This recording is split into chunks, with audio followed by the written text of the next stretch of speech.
Allah, la haula wa la quwwata illa billah. Allahumma salli wa sallim wa barik ala habibina wa syafi'ina maulana Muhammadin wa ala alihi wa sahbihi wa sallim tasliman katsiran. Amma ba'du. Yang pertama kita hormati tentu segenap pengurus Masjid Ihsan Kamil serta seluruh jajarannya. Yang pertama kita muliakan Ketua Juleha Kota Bekasi, ini guru saya Ustaz Aminuddin yang tadi sudah menyampaikan materi. Ini orangnya gagah dan ganteng, ya, pakai batik. Saya sendiri nggak pakai batik. Tidak apa-apa ya.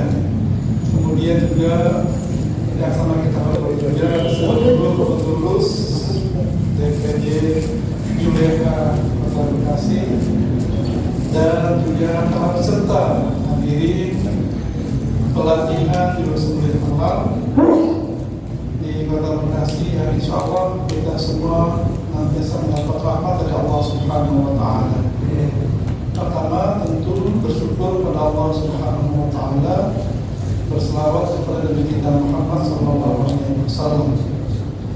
Alhamdulillah hari ini saya diizinkan untuk kembali bersilaturahim di Kota Bekasi dalam rangka pelatihan jurus murid halal.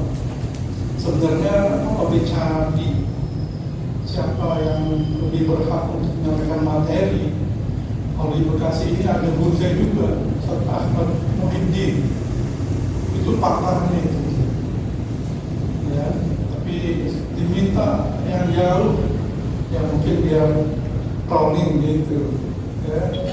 Jadi kalau dari Jakarta ke sini, ya dari sini nanti ke Jakarta.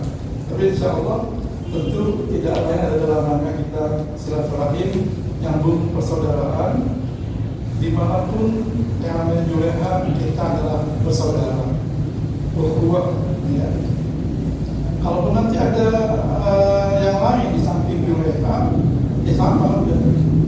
Karena tujuannya tidak lain adalah bagaimana menyelenggarakan penyembelihan yang baik dan benar sesuai dengan tuntunan syariat Islam. Baik, sudah disampaikan belum ya? Kalau berbicara tentang kurban, ya, tentu setiap tahun kita menyaksikan, bahkan mungkin kita terlibat langsung dengan pelaksanaan ibadah kurban tersebut. Ya, apakah kita menjadi panitia, kemudian juga yang diminta untuk sebagai penyembelih, ya, menyembelih hewan kurban, ataupun mungkin juga hanya sebagai penonton. Nah tentu dalam menyembelih itu ada aturan mainnya. Ya, tadi sudah banyak sebenarnya disampaikan oleh guru saya Ustaz Aminuddin ini tentang hal-hal yang berkaitan dengan Juleha. Ya. Ada hal yang kayaknya pas, ada yang kurang pas. Betul ya? Karena memang kalau yang namanya, kalau teori itu sepertinya ideal. Nanti kalau ditampilkan teorinya itu seolah-olah seperti itu mestinya gitu. Tapi kadang di lapangan, ya, dalam real pelaksanaan itu kadang berbeda antara teori dengan kenyataan di lapangan. Enggak, sehingga nanti ribut. Nggak begini. Maksudnya begini, semua merasa yang paling hebat, semua merasa yang paling benar. Ya sebenarnya benar semua ya, asal bisa dikompromikan. Ya. Tentu ini harus kita tahu ilmunya, ya. Harus kita tahu ilmunya agar tidak terjadi kesalahan dalam hal pelaksanaan ibadah kurban. Kenapa? Karena yang namanya kurban itu adalah ibadah, bukan hanya sekedar pamer, bukan sekedar action, ya, action. Mereka kalau sembarangan, ya. Yang seharusnya hewan itu menjadi kurban, salah niat aja, udah, nah, jadi kurban dia, menjadi sembelihan biasa. Kalau saya boleh tanya, pernah nggak kejadian di mana pada malam hari raya takbir, kan besok Idul Adha tuh, malamnya di masjid atau di musola ini udah banyak hewan kurban oleh panitia kurban itu. Kan besok itu mau kurban, tentu ada kita makan. Bagaimana kalau kambing satu kita potong malam ini biar besok panitia bisa makan? Nah, pertanyaannya adalah kira-kira boleh nggak panitia menyembelih kambing tanpa sepengetahuan si sahibul kurban dalam rangka agar besok itu panitianya makan gitu? Ya, tentu jawabannya adalah tidak boleh. Boleh sih, asal memang hewan kurban itu bukan atas nama si pekorban. Misalnya ada sebuah perusahaan ini karena kirim masjid 2, nah kan namanya nggak ada tuh, karena nama perusahaan tapi gitu ya, apa Indomaret misalnya gitu. Karena kalau kelebihan keuntungannya menyebabkan sehingga dia ingin memberikan sumbangan kepada masyarakat sekitar dalam rangka pelaksanaan Idul Kurban. Seperti itu nggak ada masalah, boleh, karena memang nggak jelas pemiliknya, nggak ada, karena hanya berupa nama perusahaan. Tapi kalau misalnya itu adalah orang yang memang semua hewan itu ada orangnya, di mana 2 hari sebelumnya atau semalam pas malam itu dia nganterin ke masjid, ke musola untuk kurban, tiba-tiba panitia menyembelih tanpa seizinnya, hilang itu, dan panitia itu bertanggung jawab. Itu aturan main dalam fikihnya. Jadi jangan sampai orang niat ibadah itu hilang karena kesalahan panitia. Nah, maka dengan demikian ini penting untuk kita ketahui agar ibadah kurban itu mendapat dia kurban itu.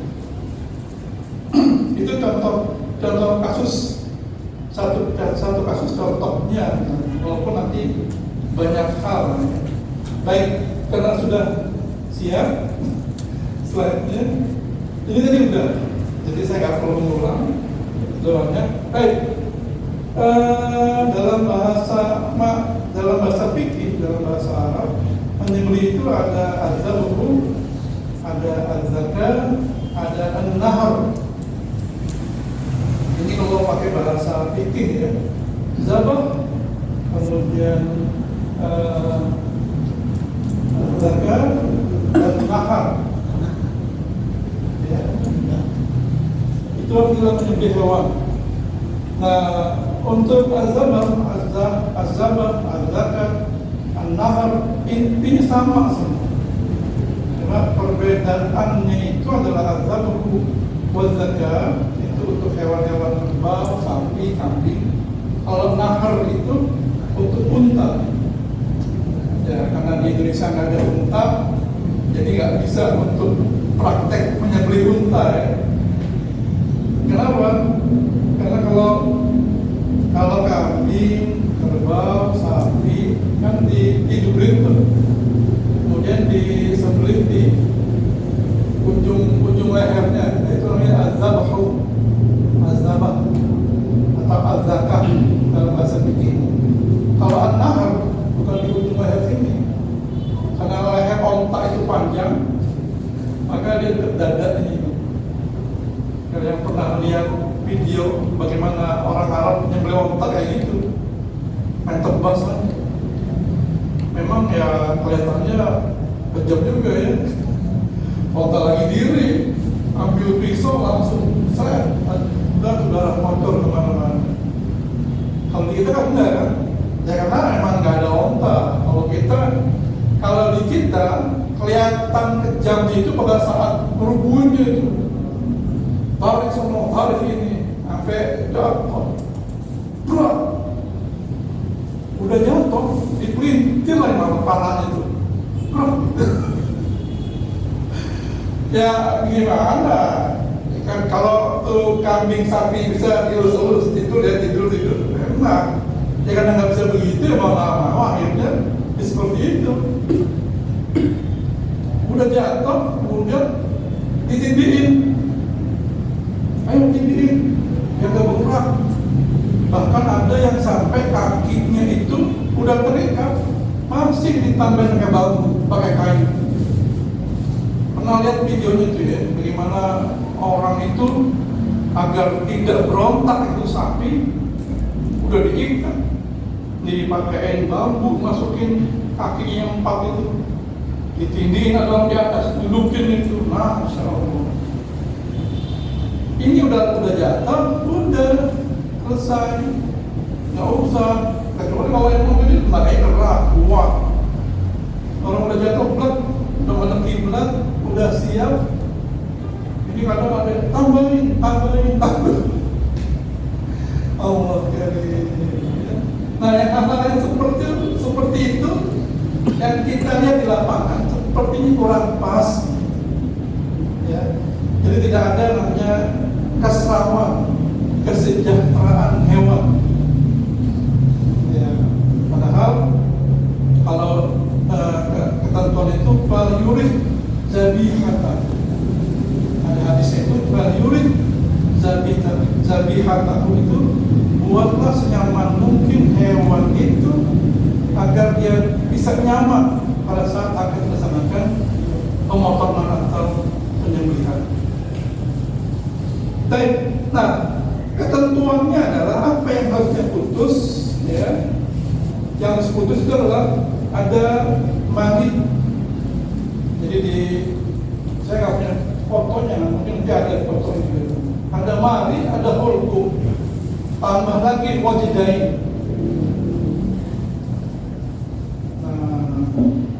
Ini bisa lihat sendiri dan itu.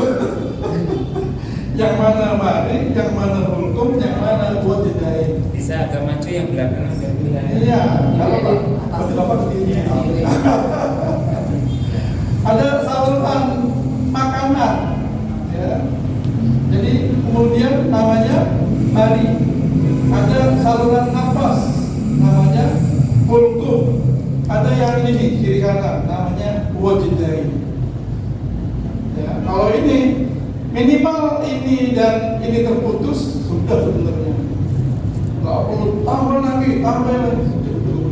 Kasihan capek.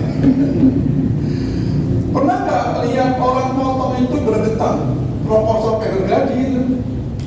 Ini bagaimana ceritanya? Apa nggak dites dulu itu golok atau pisaunya? Kok sampai segitu nafsunya itu kayak orang gergaji? Allah. Nah, maka hal-hal yang seperti ini perlu kayak kita ngumpul, ya, muzakarah seperti ini, agar kita paham nanti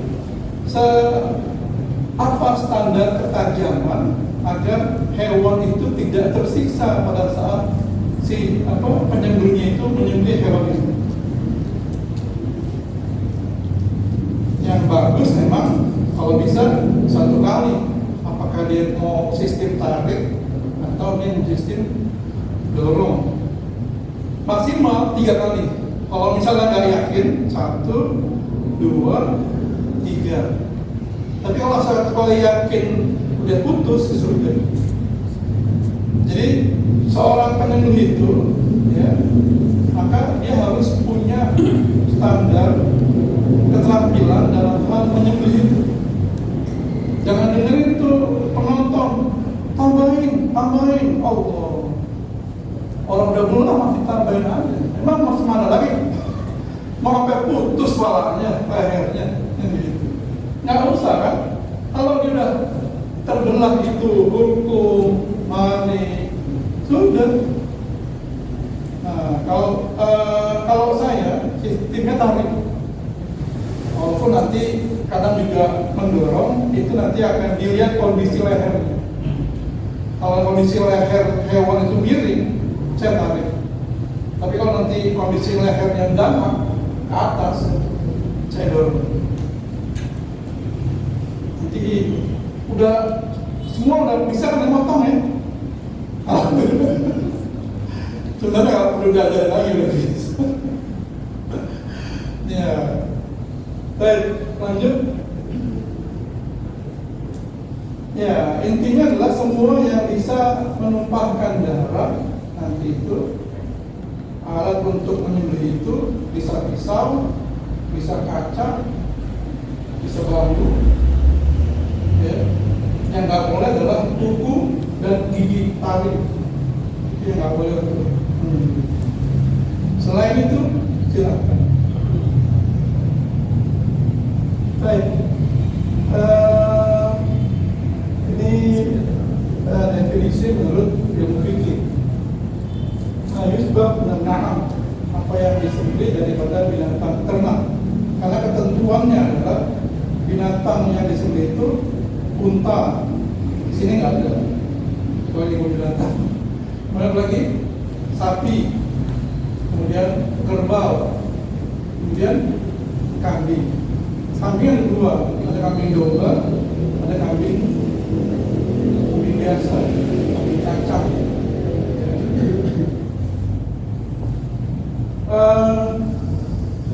Min yaumil aid, mulai hari itu ila akhir ayam tasrik, sampai nanti akhir 3 hari ayam tasrik, hari tasrik. Jadi ketika hari pertama menyembelih, silakan. Kalau kadang diminta itu, Pak Ustaz, tolong hari pertama saya nggak bisa, saya bisa hari kedua masih boleh. Hari kedua bisa nggak Ustaz? Ada juga penuh, Masya Allah penuh. Jadwal nggak bisa, udah di sini. Kalau hari ketiga, ya sudah hari ketiga. Nah, hari ketiga itu batas terakhir. Hari pertama tanggal 10, tanggal 11, 12, 13 itu 4 hari. Kalau hari kelima udah nggak. Ya. Jadi masih diperkenankan ibadah kurban itu dari mulai tanggal 10 Dzulhijjah, hari raya Idul Adha, hari tanggal 11, 12 dan 13. Lebih dari itu maka bukan kurban, motor biasa. Atau belum waktunya tadi itu malam dipotong, itu bukan kurban itu nyembelih biasa. Bahkan sampai sebelum sholat id dan potong juga subuh sama juga belum waktunya.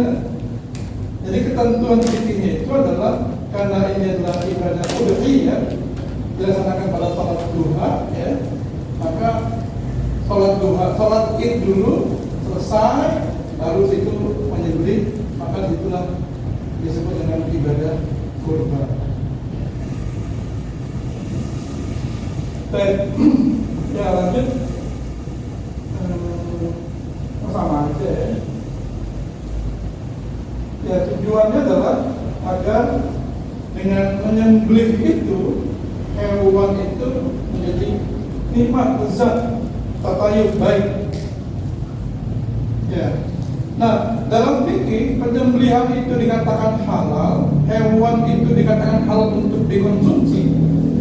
Kambing, ayam, kerbau, sapi, apabila dia melalui proses penyembelihan. Makanya yang perlu diwaspadai itu adalah ketika ke pasar, ada yang jual ayam tuh, kemudian yang motong itu kan buru-buru kan karena saking banyaknya. Setelah itu masukin ke mesin yang apa tuh, yang nyerotokin bulu itu. Iya, rotari mesin. Pertanyaannya adalah, apakah ayam itu mati karena disembelih atau mati karena kegiling itu tuh? Kalau disembelih halal, tapi kalau mati akibat mesin itu bangkai. Nah, ini pun juga sama nanti pada saat menyembelih kambing, sapi atau kerbau disembelih, tunggu sampai dia memang 100% meninggal matinya hewan itu. Jangan sampai ada panitia lain, gagal lain, tiba-tiba biar cepat diapain? Di ini nih, nadinya dipotong. Itu nanti matinya bukan karena sembelihan, matinya karena dipotong nadi yang di kaki itu tuh.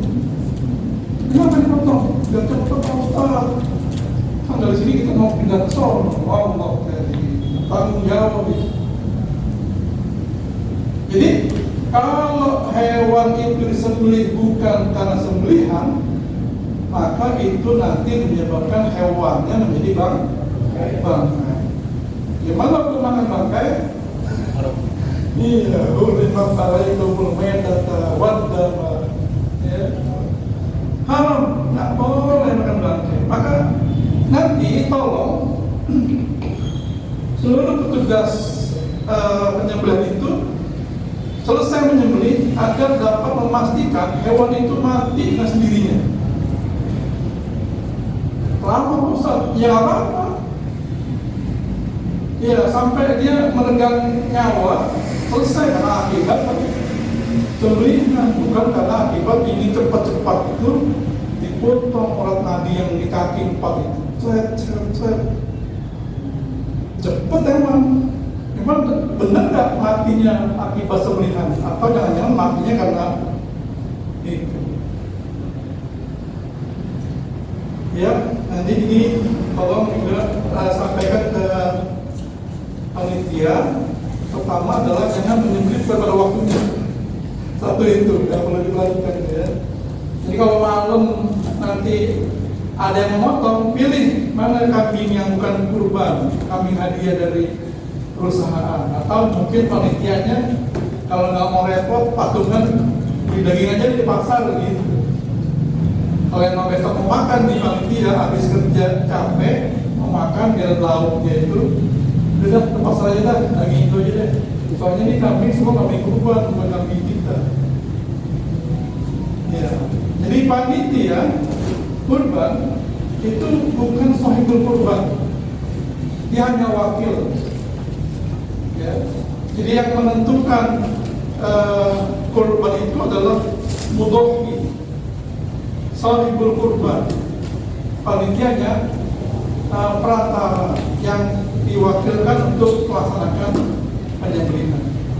Sehingga nanti kalau misalnya panitia butuh tali, kemudian juga butuh upah buat menjaga yang jagal itu, ya, hadiah buat upaya jagal itu, jangan diambil dari kas masjid ya. Kotak amal ya. Itu kotak amal buat tasarruf masjid, bukan tasarruf panitia. Bilang aja sama yang nyembelihnya, apa mudhohinya itu, kurban itu, iya saya terima hewan kurbannya, ditambah 100.000. Mau nambah 100.000? 1 buat beli tali, 2 buat kita panitia beli air, yang itu. Terus terang nggak apa-apa, itu lebih halal dibandingkan nggak ngomong apa-apa atau main tadi itu. Yang ketiga nanti yang motong kita kasih upah keringatnya, boleh halal yaudah. Ini saya tambahin 100 tali, beli air panitia, mungkin juga beli kaos ya. Iya, jadi jangan menggunakan uang ini ya, kas masjid ya. Udah. Karena nggak ada buat panitia itu. Baik, ini terakhir, ini udah tahu semua. Nah, ini dasar dalil tentang kurban. Inna a'tayna kal-kautsar fasholli li rabbika wanhar. Sehingga nanti di antara imam mazhab yang 4, ini bisa ya? Oh ya. Baik. Di antara imam mazhab yang 4 itu, Imam Hanafi itu mewajibkan kurban tiap tahun. Buat dia, kurban itu hukumnya adalah wajib. Sementara selain Imam Hanafi, jumhur ulama yang lain Maliki, Syafi'i, Hambali, itu hukumnya adalah sebagai sunnah muakkadah. Jadi sebagai sunnah muakkadah, anjuran yang sangat bagi orang yang memiliki rezeki, kemudian dia tidak berangkat ibadah haji, maka dia bisa melaksanakan ibadah kurban. Kalau yang haji mau kurban boleh juga. Ya, dia mungkin lebih uangnya ya. Dia berangkat haji, tapi ditipin uang kapalitas masjid. Ini besok lewat kurban ya. Gitu. Baik, yang kedua ini dari tentang kurban juga. Tapi saya ingin lebih fokus kepada fakulu minha.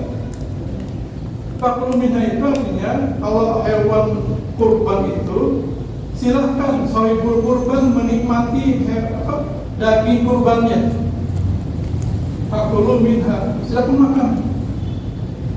Tapi nggak wajib ya. Kalau dia mau sedekahkan semua, ya boleh juga. Tapi sebaiknya sahibul kurban, mukhofi itu menikmati daging kurban. Yang nggak boleh adalah apabila kurban itu kurban nazar. Kalau dia nazar kurban, ini kambing buat kurban, nazar itu, maka seluruhnya nggak boleh dimakan, baik dia keluarganya. Ya. Tapi kalau misalnya ini ya, dah tuh buat kurban kambingnya, nah itu masih boleh. Jadi perbedaannya adalah mana hewan kurban yang sunnah, mana hewan kurban yang nazar. Nah, kalau nazar seluruhnya tidak digunakan untuk dimakan oleh sahibul kurban. Ya, kemudian qaimul qalib. Siapa itu? Mereka yang tidak meminta-minta. Jadi sahibul kurban minta jatah misalnya ke panitia, nanti tolong saya dikasih ya pahanya satu, ya sudah ya panitia ngirim ke mubah itu, ini pahanya Pak. Ya udah, apakah mau makan sendiri silakan. Yang kedua adalah bisa juga dibagikan kepada saudara, kerabat, sahabat. Yang terakhir wal muqtar, orang yang minta-minta, fuqara, masakin ya. Jadi kenapa tadi ada soal dibagi tiga itu, maka sepertiga sahibul kurban, sepertiga teman-temannya sahibul kurban, dan ketiga lagi yang sisanya itu wal fuqara wal masakin. Jadi kalau nanti ada yang minta, kasih aja itu muqtar. Baik, lanjut. Maaf, begini. Baik, ini dalil tentang kurban itu berdasarkan hadis Nabi.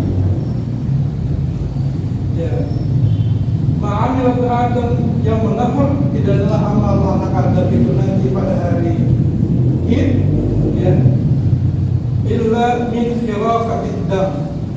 Yang paling utama itu adalah apabila dia bisa melaksanakan ibadah kurban.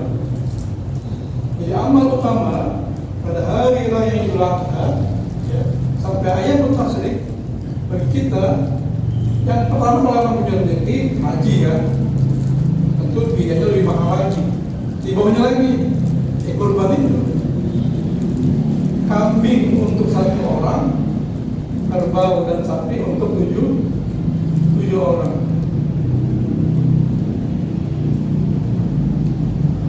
Boleh nggak sapi buat orang apa? Kambing satu buat rame-rame? Nggak boleh. Yang boleh itu yang dapat hanya pahalanya. Jadi ini satu keluarga, ada ayah, ada ibu, ada anak. Aturan aja udah beli kambing satu, ada sama ayahnya, bapaknya. Tentu yang istrinya, anaknya dapat pahalanya gitu. Yang dapat pahalanya. Tapi pada saat nanti akan menyembelih itu ya, awa itu udhiyah bihi pulang jelas orangnya. Kalau satu kambing satu, nggak boleh bapaknya, ibu dan anaknya. Bismillah Allahu Akbar, nggak dapat. Ya. Jadi Jadi bisa bersyarikat, ya, berkumpul, tapi agar harus dinamakan untuk satu orang. Nabi. Kalau sapi kerbau, ya bisa patungan 7 orang. Yang kedua, Nabi itu Tuhan Nabi SAW, Nabi berkurban menyembelih itu bikabsyaini amlahaini akranaini, dengan 2 ekor kambing kibas amlahaini, ya, yang bersih, putih bersih, wa akranaini, kemudian bertanduk. Artinya kalau berkurban itu, kalau dapat rezeki kurban, pilihlah yang terbaik. Ya, jadi jangan yang asal-asalan. Ini yang dikhawatirkan memang buat saya, karena bertanya ya takutnya jadi suzon gitu. Kan ada tuh yang kurban online, transfer dananya. Nah, apakah betul hewan itu dibelikan hewan kurban, ya, sampai sesuai standar hewan kurban? Yang pertama adalah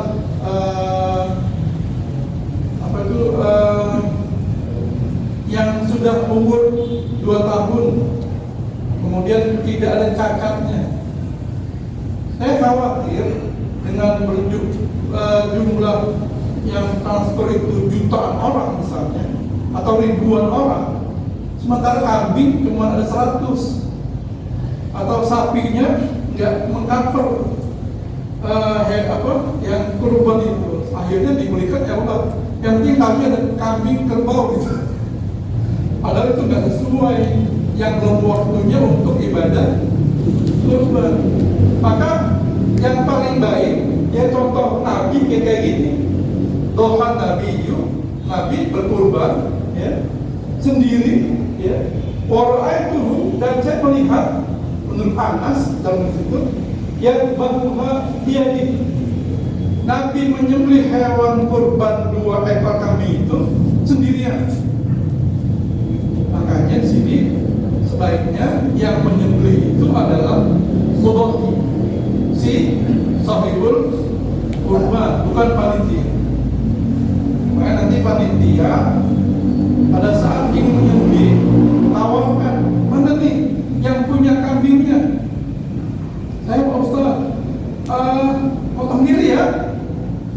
Ini kan dalil dari itu. Potong sendiri ya. Saya nggak berani Pak Ustaz.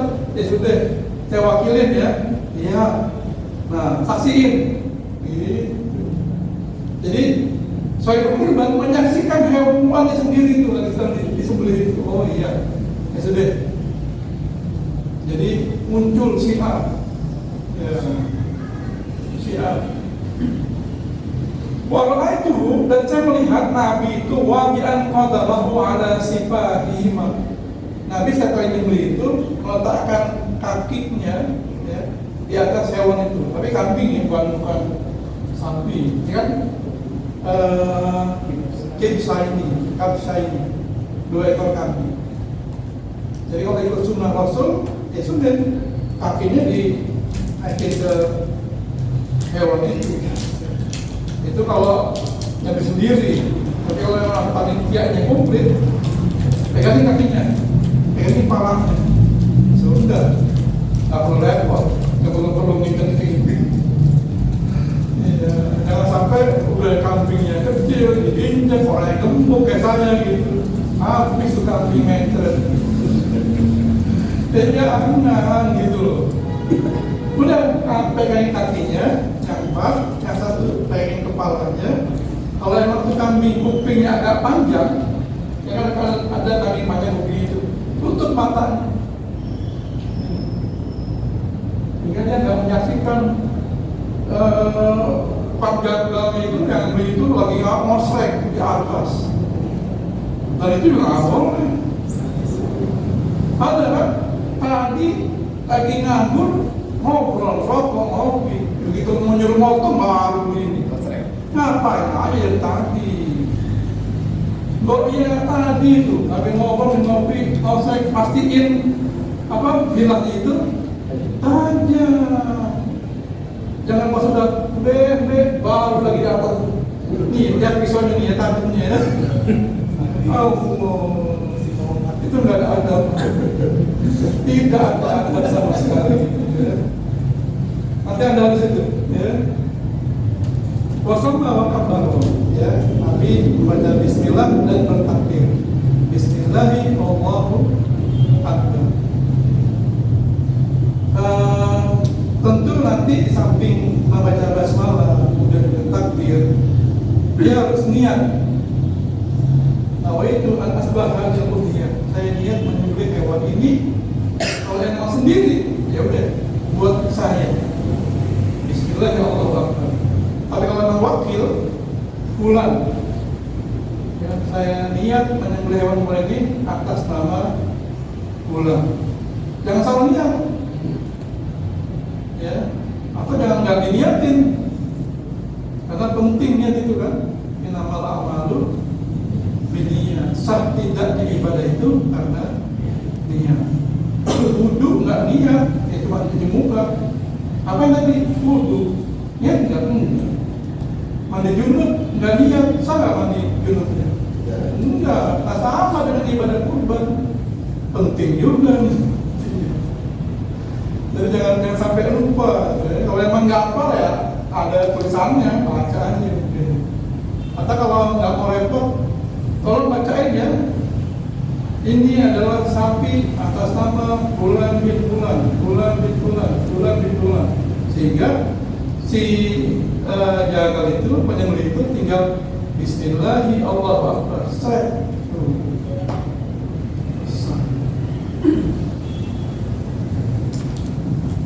Sampai di mana begini? Belum. Nah ini dia, ya. Hukumnya adalah sunnah muakkad. Hukum asalnya sunnah, bukan wajib. Kecuali nazar. Kalau nazar wajib. Kalau bernazar sunnah. Kemudian satu ekor kambing untuk satu orang, satu ekor sapi untuk 7 orang. Ya. Dan nanti kalau memang satu keluarga itu ada ayah, ibu dan anak, harus atas nama satu orang. Ayahnya patungan sama ibu sama anaknya beli kambing satu, namanya buat bapaknya. Dia bilang sama panitia, ini bapak saya yang kurban. Tidak, tahun depan ibunya, tahun depan lagi anaknya. Atau potong ini bareng-bareng ya, alhamdulillah. Berarti nggak usah patungan. Ya. Dan kenapa dikatakan sunnah? Dan syaratnya adalah salah sempurna alaiya faraid, kata Rasul.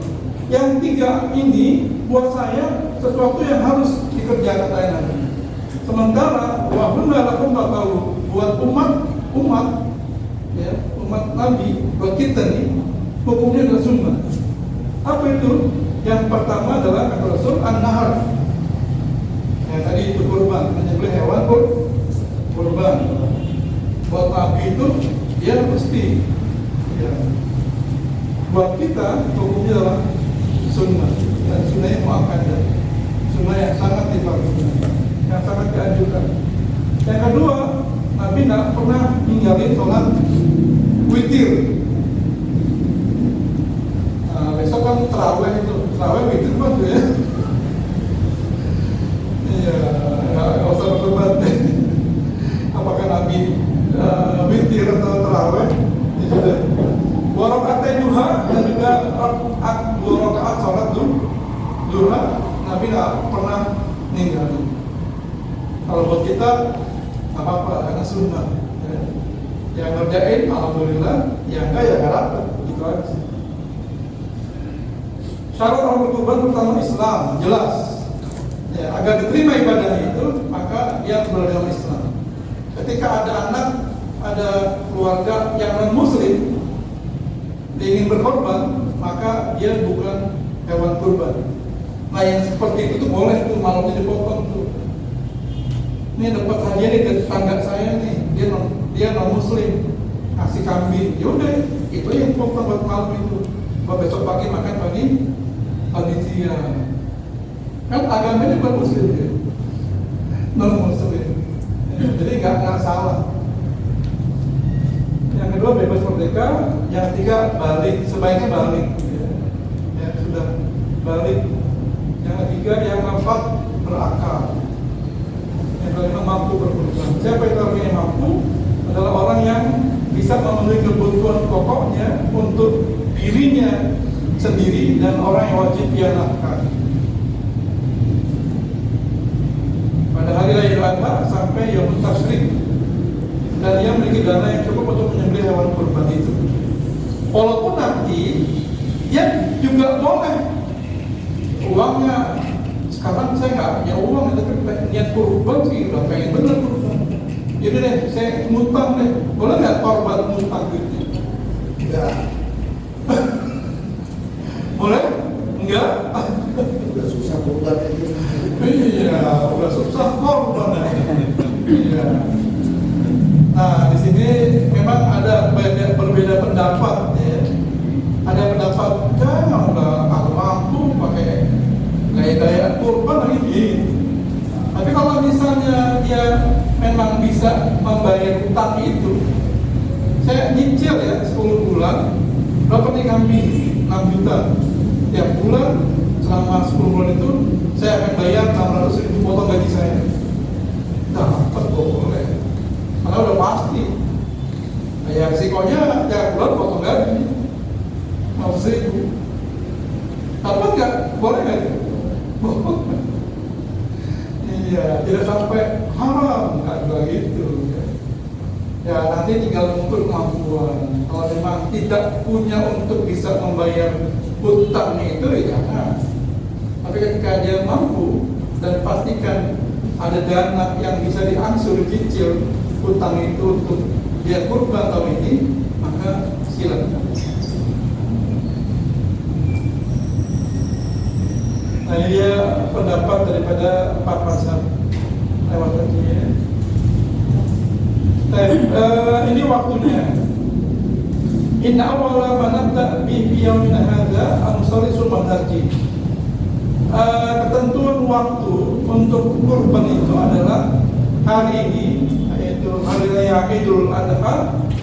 Tapi Nabi sholat dulu, sholat Idul Adha, ya kan? Sholat dulu 2 rakaat, kemudian khutbah, selesai. Kalau emang itu yang menyembelih nggak mau pulang, ya sudah, berarti dia harus siapin pakaiannya. Ya, nanti ada sekretariat atau di tempat wudhu itu langsung sana ganti pakaian. Karena yang ini yang nonton udah penuh tuh di pengen nonton hewannya disembelih itu. Ya sudah, siap-siap. Nah, cuma nanti sebaiknya orang yang menyembelih itu adalah satu, menutup aurat. Ya, kalau bisa jangan yang motong itu pakai celana pendek, headsetnya kelihatan, pakai bising lihat gitu. Ada adabnya. Ya. Nah, kalau ada pertanyaan boleh nggak menyembelih pakai peci? Ya nggak boleh, karena nggak mempan. Bisa aja Pak. Jadi pakai peci nggak boleh menyembelih.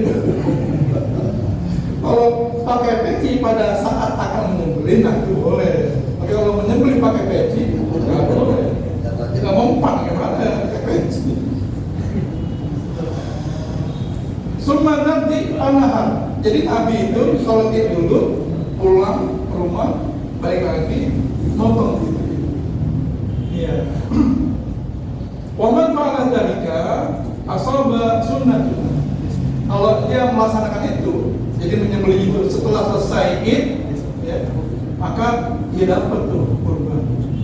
Berarti kalau belum pada waktunya malam itu dia nggak dapat, sayang.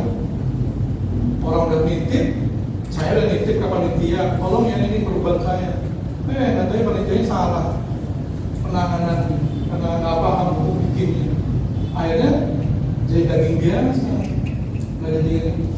Begitu pagi yang punya datang mau menyaksikan hewan kurban itu, mana kambing saya? Potong Pak, malam. Lah gimana ini? Main potong-potong aja, nggak boleh, jangan begitu. Harus ketentuan waktu. Wa man sabaq yang menyembelih sebelum sholat, fainama huwa lahmun ajalahu li akli, laisa minad nusuk. Jadi nggak dapat pahala kurban fisyai, sayang. Ya. Dan itu tanggung jawab banget dia. Dari mulai ketua, sekretaris, sudah Allah, semua termasuk DKM yang milih dia jadi panitia. Tanggung jawab, saya patron ganti itu. Masih ada besok tuh, gitu. Wow, udah dipotong mau diapain? Gimana ini orang kurban? Dan bagaimana menyembelih pada malam hari? Tentu kalau saat ini, ya kalau contoh di RPH sih biasanya malam. Ya, kalau di kita kan menyembelih itu tahunan, acara ibadah tahunan jarak malam ya, biasa siang. Nah, ada jadhi bin lail, ya, kecuali buat yang di RPH di rumah pemotongan hewan. Karena kalau potong gini hari, kalau buru, ya dari malam menyembelihnya subuh itu sampai pasar, sehingga pagi-pagi orang udah bisa beli dagingnya. Ini kalau RPH. Jadi jenis hewan kurbannya tadi udah ya, hitam, kemudian bahimatul an'am, binatang ternak. Bagaimana kalau kuda? Apakah sama kuda dengan keempat hewan ini? Nah, Bisa nggak diternak kuda itu? Nah, ini istilah ulama ya. Ada yang membolehkan, ada yang nggak masuk. Karena Nabi nyontoh ini unta, kerbau, kambing. Ya. Min bahimatil an'am. Ya, jadi kalau ada yang kurban selain hewan ini, ya dalilnya nggak ada. Baik, hewan berbiasa, ya. Tentu tadi sudah disampaikan, sapi kerbau untuk 2 orang, unta untuk 7 orang, dan kambing untuk 1 orang. Yang pertama, hewan yang baik untuk kurban itu adalah pilihlah hewan yang sehat. Ya. Yang kedua, yang tidak ada cacat fisiknya, yang makanya buta, ya, baik 1 maupun 2, sebagainya. Kemudian domba berumur setahun. Jadi kalau domba itu dia namanya musim lagi, ya, umurnya setahun. Kalau kambing nanti umurnya 2 tahun. Bedanya apa? Ya tanya dokter hewan, saya nggak tahu bedanya apa kambing dan domba, karena jenisnya sama ya. Kalau sapi kerbau berumur 2 tahun, artinya gini, kalau belum umurnya buat kurban, gimana? Nggak boleh, kayak tadi.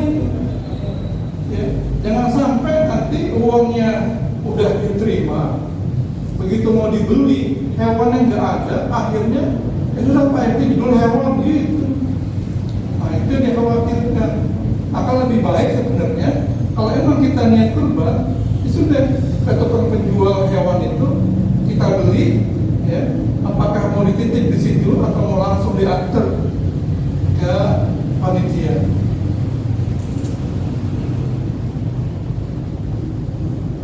Mana lebih afdal? Ya. Pertama unta, yang kedua sapi, yang ketiga domba, yang keempat adalah kambing. Kalau ditanya, bagusan mana lebih banyak jumlahnya atau lebih berat dagingnya? Tuh, jawaban yang paling tepat adalah yang lebih berat dagingnya, walaupun cuma 1 ekor, dibandingkan beberapa ekor kurus-kurus semua. Ini 3 kambing, ini 1 kambing, yang 1 sama yang 3 berat sama sama yang 3 itu. Masya Allah. Soalnya kan begini Ustaz, saya pengen bapak saya dapat, ibu saya dapat, anak saya dapat, saya beli 3, tapi kurus-kurus. Kalau cuma 1, gemuk sih emang. Ya padahal saya dapat, ibu saya mana saya nggak dapat, gitu. nggak apa-apa, yang pilih yang paling bagus, yang paling banyak dari dirinya, ya, karena itu nanti akan menjadi kendaraan kita. Mana yang dipilih, betina atau jantan? Jantan, walaupun betina boleh. Ya, jadi kalau tidak ada yang jantan, ya tinggal yang perempuan semua di kambingnya nih, ya sudah boleh. Asal ganti umurnya. Udah setahun kambing atau domba, 2 tahun kambing. Oh iya, sudah umurnya nggak boleh buat kurban, ya sudah ambil. Tapi kalau di bawah itu tidak sah, karena belum waktunya untuk kurban dibuat kurban. Ya bukan saya yang ada dasarnya gitu. Jadi bukan mengarang, mana bukan mengarang itu memang dasarnya ada.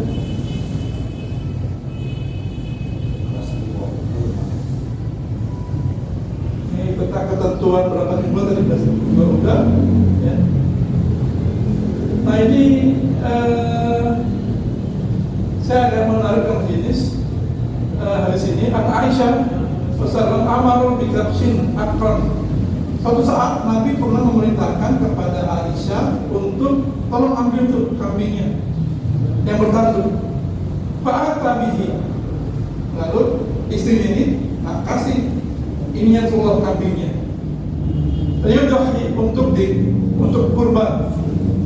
Faqala laha. Lalu Nabi ngomong kepada istrinya Aisyah, ya Aisyah, halumil mudiyah. Ini mana pisaunya, goloknya? Rupanya yang diambil kambing doang ya Allah, dilupa bawa golok pisaunya gitu. Akhirnya kata Nabi, halumil mudiyah. Bawa sini pisaunya, mana pisaunya, goloknya. Asikin. Summa qala istahdiha bihajarin. Kemudian buat itu doang, sekalian ya asahin gitu. Jadi kata Nabi, bininya itu disuruh ambil pisaunya, disuruh juga ngasah. Jadi ngasah itu dah hadis. Jadi ilmu motong, ilmu ngasah, ilmu nuntun hewan, ini itu dalil. Ada hadisnya gitu. Aisyah nuntun kambingnya. Kemudian Nabi suruh ambil goloknya. Kemudian bukan cuma itu, asah kalian biar tajam. Dia bihajarin, astahdiha bihajarin, tolong asahin sekalian. Apa alat? Ya udah, saya ngerjain. Bagi istri yang toleran. Summa akhazaha, lalu Nabi mengambil itu si pisaunya, wa akhazal qats, juga dibawa kambingnya itu, fa'adja'ahu summa zabahahu, ditidurin lalu disembelih. Kemudian Nabi membaca doa, Bismillahi Allahumma taqabbal min Muhammad wa ali Muhammad wa min ummati Muhammad. Allah. Jadi yang nggak pernah korban seumur hidup dapat udah korban. Kalau kambing Nabi itu. Jadi ntar umatnya naik rame-rame. Naik grup apa namanya? Yang nggak pernah korban, siapa yang nggak pernah korban? Saya Rasulullah. Yaudah naik. Siapa lagi? Saya belum bisa naik. Kalau yang udah pernah korban, udah mana kambingnya? Tutup, udah. Kita mau naik sendiri, mau naik bareng-bareng tuh.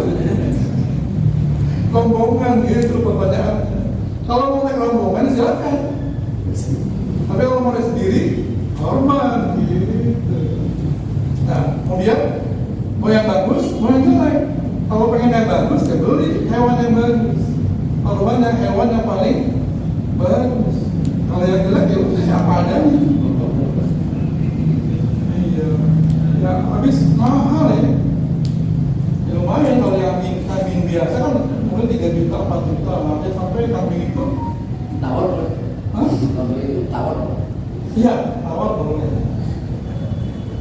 Tawar boleh. Karena kan buat jadi hewan kurban, masih kambing. Jadi boleh nggak menjual hewan kurban, nggak boleh. Jadi menjual hewan kurban itu nggak boleh. Salah pesan itu menjual hewan untuk kurban, ada untuknya, tapi yang untuknya dibuang. Masa hewan kurban dijual? Menjual hewan untuk kurban gitu, tapi untuknya panjangan. Menjual hewan kurban haram. Hewan kurban dijual. Jadi ini bacaannya, ya Allah terimalah dari aku, kemudian keluargaku, yang terakhir umatku juga dapat. Jadi nanti ya siap-siap yang di dunia nggak pernah korban, nanti berebut naik kambing ini, kibasnya Rasulullah. Itu di mana keadaannya? Baik, ini adalah halal yang dikonsumsi. Wala ta'kulu mimma lam yuzkar ismullahi alaih. Jangan kau makan hewan yang disembelih tidak menyebut nama Allah. Artinya kalau udah tahu bahwa kerbau itu buat acara laut, sedekah laut, apa itu yang itu tuh. Kemudian buat bikin bangunan itu, kalau dimakan tuh walaupun baca Bismillah, bukan karena Allah, sedekah laut dia. Yang orang tidur buat ini biar bangunannya aman, nggak gempa. Allah, nggak boleh. Ya, jangan dimakan. Udah ya bangke. Ya motong Allah pun ada paut pakai peci gitu. Betapa Ustaz ini buat sedekah laut. Yang boleh makan ikan lah. Iya, ikan boleh. Nanti dimakan ikan kita makan lagi. Baik, enahullah fiskun, karena itu adalah sebuah perbuatan fasik. Ya, fasik. Ya. Jadi tidak boleh hewan yang dikonsumsi itu bukan karena sembelihan, kecuali ikan yang belalang. Ayam, kambing, kerbau, sapi itu harus dipastikan matinya akibat sembelihan.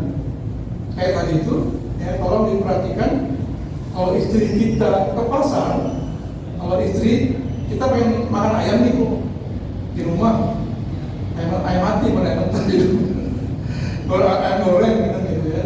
Pada saat istri kita belanja ke pasar, ya, lebih baik kalau bisa beli yang masih hidup, motong sendiri, Bismillahirrahmanirrahim, dan tapi itu jangan langsung potong masukin ke mesin itu ya, masukin ke kandang dia biar dia mati sendiri. Itu lebih yakin kita tentang kehalalan ya, dibandingkan misalnya yang kita nggak tahu, yang nggak jelas pasal-pasal. Ya, walaupun ada yang bilang pakai mesin Pak Ustaz, itu harus dibuktikan pakai baca Bismillah, stek Bismillah masuk ke ayam itu. Kenapa? Kalau tanpa melalui proses penyembelihan yang syar'i, ya, maka nanti dia akan jadi bangkai. Apa mau kita makan bangkai? Istri, anak di rumah, tetangga terundang makan bangkai. Walaupun bentuk udah matang dan jadi ayam goreng.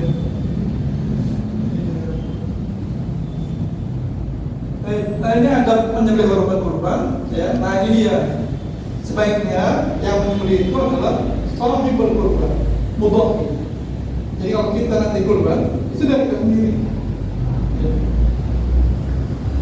Itu karena dicontohkan oleh Nabi, Tuhan Nabi menyembelih hewan sendiri. Makanya kalau tadi itu ya yang kurban online itu kita nggak yakin benar sih. Kan kalau dibilang seusun jadi nggak boleh, haram kan, dosa kan. Tapi kita nggak tahu juga gimana prosesnya. Ya alangkah baiknya datang ke tukang penjual hewan, kita beli hewan itu, kita sembelih sendiri. Itu lebih bagus karena yang menyembelih adalah sahibul kurban. Kalau enggak, boleh diwakilkan dan nanti menyaksikan.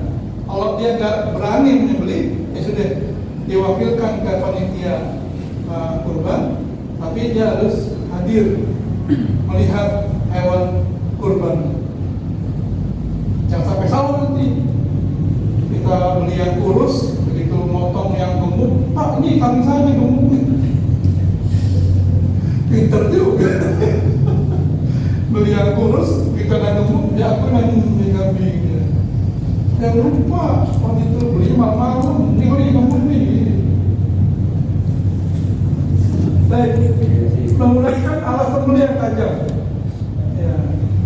Inna Allah kata ihsan ala kulli syai'in fa idza faqatum fa'sul fitrat wa idza dabaqtum fa'sul dhibha wa yuqaddid ahadukum safaratahu wa lida bi'atar. Nah, ini yang perlu digarisbawahi adalah apabila Anda ingin menyembelih, ya buatlah hewan itu nyaman. Hewan yang akan disembelih nyaman. Ya. Jadi bagaimana diusahakan dari mulai nuntun ke tempat penyembelihan sampai cara merubuhkannya, sampai mengikatnya, itu yang membuat dia tidak tersisa. Ya tadi itu udah diikat, kasih bambu, kayu kakinya, diinjak-injak, oh. Itu tidak kesawan kesejahteraan hewan. Kemudian waluhad ahadukum safarata, sebaiknya dia mempertajam pisaunya. Ya, jadi harus tajam. Nanti standar tajam itu bukan menilai saya, nanti Anda makan sendiri tentang standar tajam. Kalau saya gampang, rambut nyukur udah tajam. Tapi ya harus pasti ya, dari mulai ujung sini sampai depan ada semua. Jangan sampai tajam yang ini doang, yang ini tumpul. Karena harus rata. Dari mulai pangkal kita megang, ada pisau ya, contoh. Pisau ada. Nah, kan enak nih. Aku ada. Nah, mulai dipastikan dari ujung ini sampai depan ini semuanya tajam, jangan tajam seperti ini. Ya, walaupun nanti tukang sembelih itu akan lebih fokus kalau dia sistem tarik, maka dia lebih plusnya di sini. Tapi kalau yang orang dorong, plusnya di sini tajam, karena dari depan dia tarik, jadi lebih fokus tajam sekarang. Kalau ini udah bisa diukur rambut itu, oh udah, ya tajam pakai. Ya jangan minjem pisau yang kita nggak jelas tajamnya. Oh nggak usah. Nanti kasih sendiri, nanti saya makan. Iya, saya bikin aja. Nanti semuanya dikuasain. Baik, jadi usahakan tajam setajam-tajamnya. Jangan tadi itu ya, jangan mengasah pisau pada saat hewan sudah dibaringkan. Begitu udah rubuh, mana yang mau dipotong? Ini dia pusat. Wow, keren. Ya. Jangan begitu, kata Nabi. Apakah Anda mau mematikan hewan kedua kali? Karena buat hewan pada saat pisau ini ketemu dengan apa namanya itu? Iya, stick holding itu, stick yang asah itu, dia punya resonansi suara yang buat dia itu ngeri gitu, ngeri. Nah tadi saya bilang itu. Jadi kalau bisa, kalau kambing ya, dan kupingnya itu agak panjang, tutup ini dari atas sampai bawah. Ya kalau sapi, ya kalau ada alatnya kayak kacamata gitu, nggak apa-apa, tutup aja. Ya kalau biasanya kan daun tuh, daun pisang. Tapi kalau itu daun pisang nanti yang videonya nggak dapet ya. Awas tau sih sama videonya. Itu bukan lehernya, sininya maksudnya, matanya gitu, di leher. Ya boleh juga agar darahnya nggak kemana-mana. Dan ini juga perlu dikasih catatan bagaimana standar harus setajam-tajamnya? Kalau itu ya.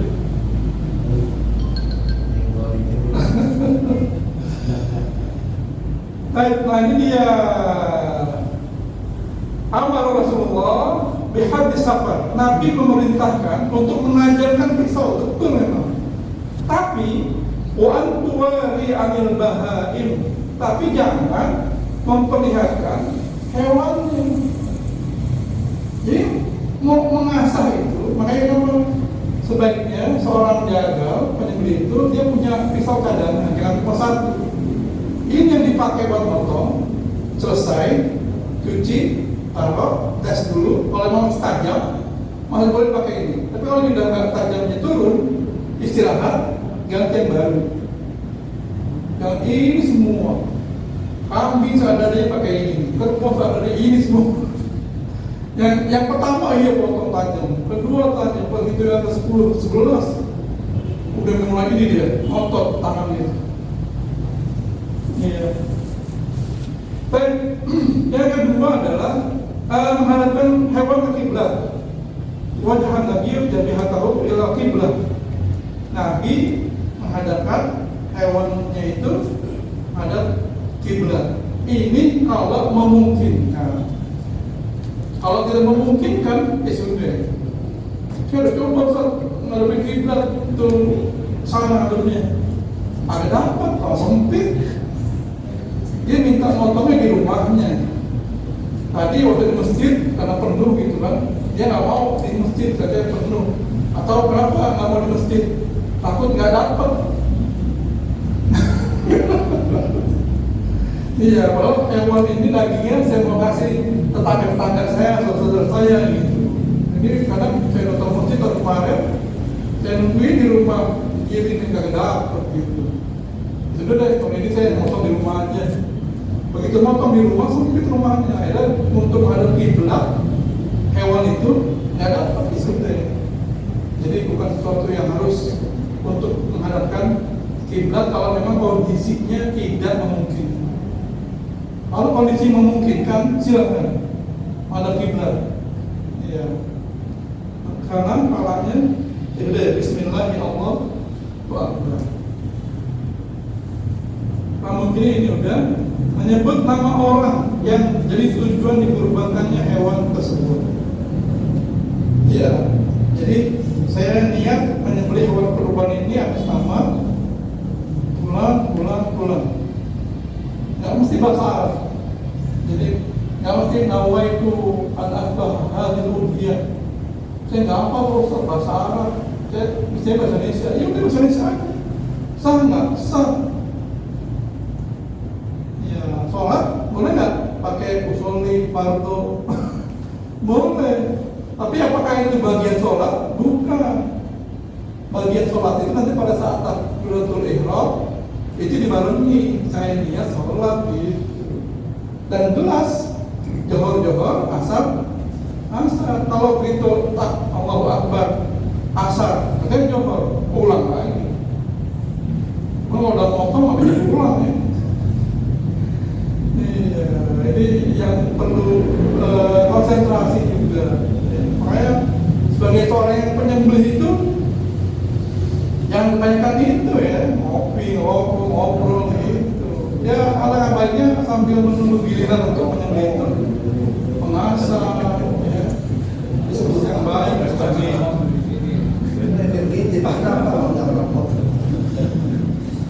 ada break nih, belum? Itu ya. Oke, sampai jam 12 ya. Oke, siap. Sebaiknya tidak menjalimi dan menyakiti hewan kurban. Jadi sebaiknya kalau hewan itu udah rugu, ya, itu bagian penyembelih itu nggak buru-buru intinya, siap. Jangan lagi dia masih ngasah atau dipanggil lu, Ustaz. Ini udah rubuh nih, ini kita tahu Ustaz. Iya. Jadi kalau memang Ustaznya di sana lagi sibuk, sudah ada beberapa orang yang bagian penyembelih. Jadi nggak mesti nungguin dia dulu. belum tanggung nih yang ini belum, itu udah tungguin aja tuh gitu. Jangan satu-satu. Kalau emang mau bareng, ya sudah. Ustadz ini sebelah sana, Ustadz ini sebelah sini, bareng bisa. Jangan satu orang dengan beberapa hewan. Ada keliling muter dia. Iya mau bawa pisau. Hampir eneng-eneng pisaunya dia. Jadi secepat-cepatnya. Jadi membuat hewan itu nyaman tidak hanya pada saat merobohkannya, menghandle, menanganinya, tapi juga membuat hewan itu nyaman pada saat dia disembelih. Jadi kenapa pisaunya harus tajam? Sehingga seolah-olah hewan itu tidak merasa dia sedang disembelih. Malah dipotong saya. Gitu. Tapi hewan itu diam aja kayak orang tidur pulas. Itu selip. Itu berarti pisaunya luar biasa. Pernah dengar gitu dipotong apa yang jelek-jelek apa lidahnya itu dua tuh merah-merah di padang bem. Kenapa? Enggak tajam. Kosrek. Kalau tajam ya, saya udah putus sudah. Dan jangan juga kalau belum pasti putusnya, jangan buru-buru diangkat. Jadi belum pasti putusnya udah set. Ada yang lihat, Ustaz, ada yang belum putus tuh uratnya itu. Iya benar, iya Ustaz. Turun lagi pisaunya, jadi 2 kali motong. Jadi sebaiknya pastikan agar uratnya itu memang sudah putus. Kalau sekali putus, alhamdulillah saya sudah belum Ustaz, turunin lagi. Selesai. Sudah Ustaz, baru angkat. Jadi jangan ini belum putus, udah putus langsung angkat lagi. Dan hati-hati ya, handle pisau itu jangan sampai nanti melukai yang bantuin. Iya, jadi tolong safety. Ya jangan takut gagal sembarangan aja. Di bawahnya ada orang begini, takutnya kena sebelahnya pisaunya. Jadi ada adabnya, baik terhadap hewan maupun terhadap yang bantu kiri kanan. Jadi nanti ada yang melihat sudah putus, sudah bosan angkat pisaunya, ya sudah. Jangan sampai belum putus, akhirnya dipotong lagi. Atau bosan itu udah dipotong, hidup lagi. Kenapa tuh? Udah dipotong, hidup lagi kambingnya. Iya, ada yang gak sempurna. Iya, karena ada yang gak sempurna atau terlalu tinggi. Yang harusnya di bawah jakun, ini kan jakun di bawah ini. Ini di atas jakun ini. Kenapa? Karena yang motong pengen dapat ini daging leher, gedean. Nggak boleh, terus pas di bawah jakun. Di bawah jakun 2 atau 3 jari. Ini jakunnya. Bawahnya lagi ini potong. Baik, tidak menyayat melukai hewan yang telah disembelih sebelum hewan itu mati. Jadi pastikan hewan itu sudah mati benar.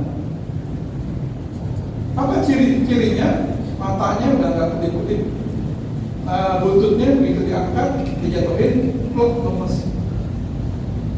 Ya, kalau misalnya masih gerak-gerak perutnya, itu kan ada darah. Urat otot gitu kan. Itu otot namanya itu. Itu masih gerak-gerak tuh perutnya tuh. Itu otot. Nah nanti yang terbaik itu adalah kalau mau nyembelih itu dibarengi dengan napasnya hewan. Yang pas pada saat narik apa pas mengambil napas? Iya, pada saat dia baru selesai. Jadi iramanya itu disamakan dengan posisi hewan itu sedang bernapas, sehingga nanti dia akan mengeluarkan darah, bukan nyedot darah. Jadi memang dia dikeluarkan itu keluar oleh semuanya. Baik sebenarnya mengikat hewan pun juga itu sebaiknya tidak semuanya diikat, karena kalau diikat semuanya dia nggak ada pergerakan mengompa. sebaiknya nanti ada satu yang dilepas kakinya, tapi hati-hati ya, agar nanti setelah disembelih itu kakinya bergerak-gerak itu kayak ayam itu adalah fungsinya memompa darah biar keluar semua, mempercepat proses kematian hewan. Jadi nggak boleh dipotong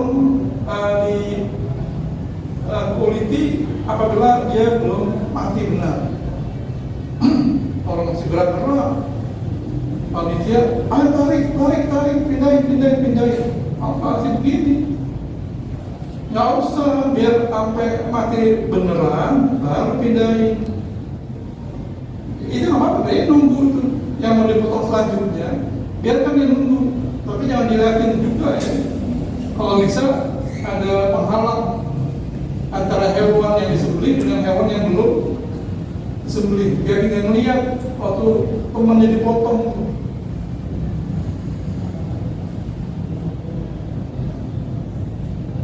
Nah ini ya, ada yang kaki kanannya dikasih lepas satu biar tidak dihompa darah. Yang ketiga, tidak boleh mematahkan leher sebelum hewan itu benar-benar mati. Ada yang masih bergerak-gerak itu langsung diputusin palanya. Nah itu nggak boleh. Jangan membuat hewan itu tersiksa. Saya masih pegang nyawa ini, mati full. Udah paling belum gue itu motong dia cepat, bisa palanya, potong kakinya itu, bayi potong masih gerak-gerak. Nah, inilah pentingnya kenapa fikih itu, sehingga kita paham bagaimana menyembelih yang baik, ya, yang ihsan.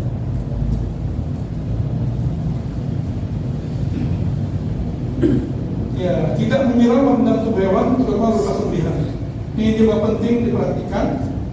Jadi nanti kalau ada panitia yang bagian nyiramin bekas darahnya itu, jangan orang lagi dipotong, lagi keluar darahnya disiramin air pakai selang itu. Jangan nyiramin badannya, apa-apa, tapi lehernya yang disiram itu. Ini proses biar darahnya cepat ngalir, takutnya lama-lama kering. Ya orang masih berdarah-darah, dari masih ngocor, udah disiramin air. Itu ya coba sendiri deh, potong, kasih air. Jangan hewan, coba sendiri, kena silet atau pisau, masih ngocor darahnya, main air, boleh nggak? Sama, hewan juga sama. Kan disuruh bisa. Pak Sinul kitlah, baik perbaikilah, bikin bagus saat pemotongan. Wah, apa tuh paluri zabihat tahu, bikin hewan itu nyaman. Memang dia sembelih, memang dia dalam keadaan ingin melepaskan nyawanya, tapi bikin nyaman gitu. Menyeret, ya, kemudian mengulitin nyayat kaki serta kepala. Jadi sebaiknya tunggu sampai selesai. Ini tadi udah zabah dan nahar. Mudah-mudahan.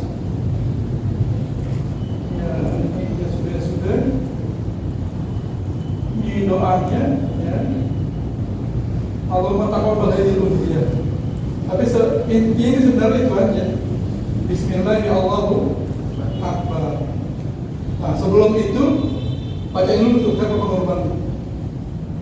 Jadi sebagai penyembelih itu, saya niat menyembelih hewan kurban ini atas nama saya pribadi. Kalau emang dia yang kurban. Tapi kalau misalnya untuk orang, saya niat menyembelih hewan ini, ayo tolong panitia sebutin namanya. Si A, si B, si C sampai 7 orang. Sudah? Udah. Bismillahirrahmanirrahim. Nah nanti yang nonton tuh, yang menonton, ayo takbir. Allahu Akbar, Allahu Akbar, Allahu Akbar. Jangan surat ya,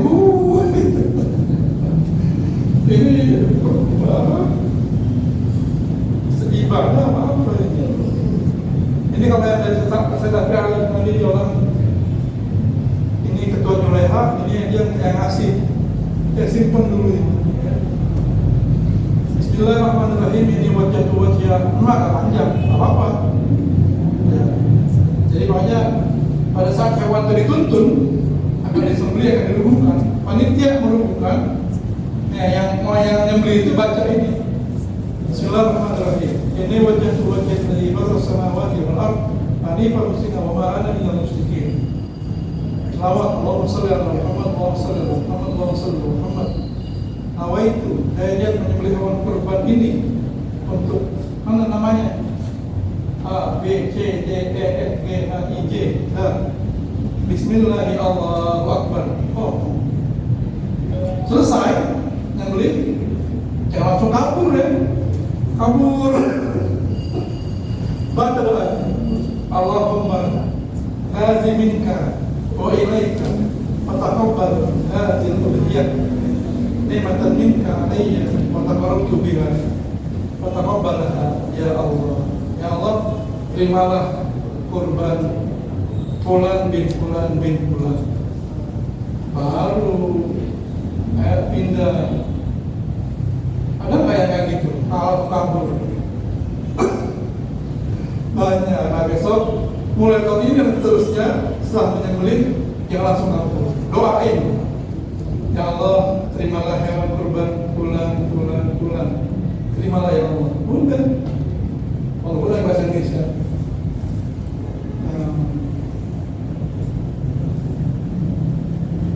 Ini dengan lain boleh ya.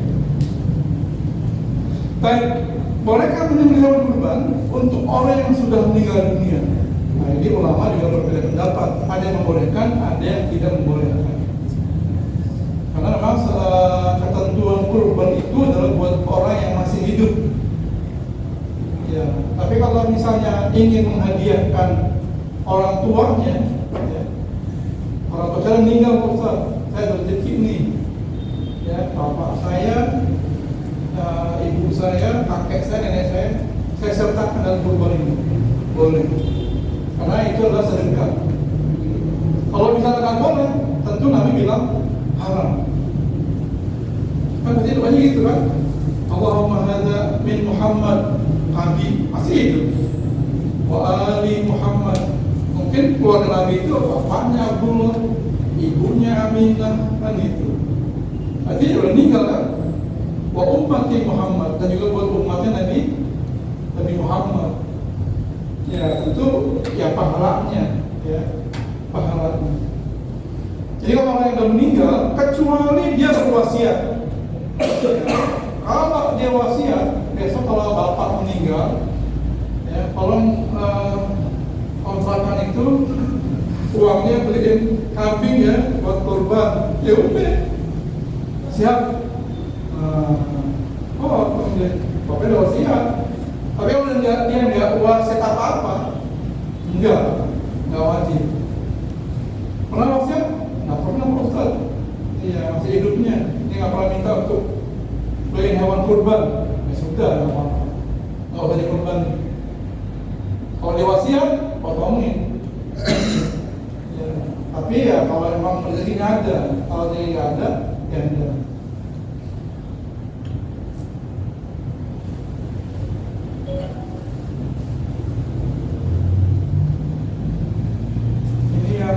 Yang nggak boleh buat kurban ya, hewan yang buta, yang sakit tadi udah, pincang dan kurus. Nah ini dia tadi udah saya jelaskan di awal ya. Seperti kalau untuk yang berkurban, ya, akulu minha, makanlah itu mesti ini, seperti yang berkurban. Wal qani, dan orang yang kerabat, sahabat, meskipun dia mampu. Jadi orang kaya boleh nggak dapat hewan kurban? Boleh. Kalau nggak boleh tentu dibilang haram gitu, Nabi bilang. Tapi nggak bilang silakan kasih aja. Dan seperti lagi untuk al-qa wal muqtar, al-qani kerabat wal muqtar. Tadi kan ada ayatnya tadi sebelumnya. Orang yang fakir miskin.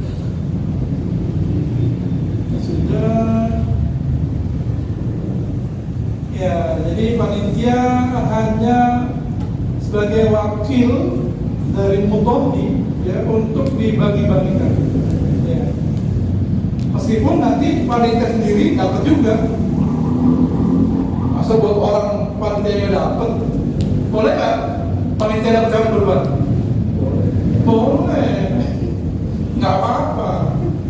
jangan minta, saya minta kepalanya ya. Semua panitia harus dapat kepala sapi satu. Nah itu nggak boleh. Nentuin begitu ya nggak boleh ya. Tapi kalau memang nanti setelah di distribusi didata-data itu memang udah ini buat panitia, ini buat fukara, ini buat yang kurban, ya, silakan ambil nama. Ya, termasuk misalnya ini kulit hewan, ya, kalau dijual nggak boleh. Ya, jadi tidak boleh menjual kulit hewan kurban, kecuali kalau memang nanti panitia dapat kulitnya itu. Ya panitia dagingnya 10 kilo, 5 kilo, tambahin kulit dapat ya, iya. Kalau dia dapat jatah di kulit dan dia jual, nah itu boleh. Tapi kalau misalnya ditentukan, diatur, semua kulit kumpul sini, siap, nanti kita jual atau kumpul, uangnya bagi-bagi bakal ramai panitia. Nah itu yang nggak boleh.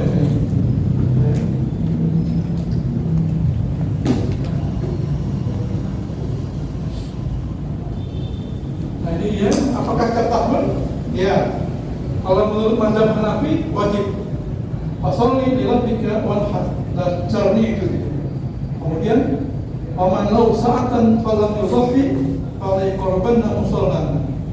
Kalau orang mampu dia nggak korban, dia mampu tapi nggak korban, maka jangan dekat sini sana, jauh dikit. Falai korbanna musallan. Dengan dalil itu buat mazhab Hanafi wajib. Tapi bahasa jumhur ulama yang lain enggak, bukan itu dalil. Dalil ini iya benar. Tapi kan tidak ada tuh yang witir, yang duha, apalagi itu. Ya, maka berkorban buat Anda sunnah. Tadi itu dengan itu, maka dalilnya Hanafi oleh ulama yang lain dianggap sunnah, bukan wajib.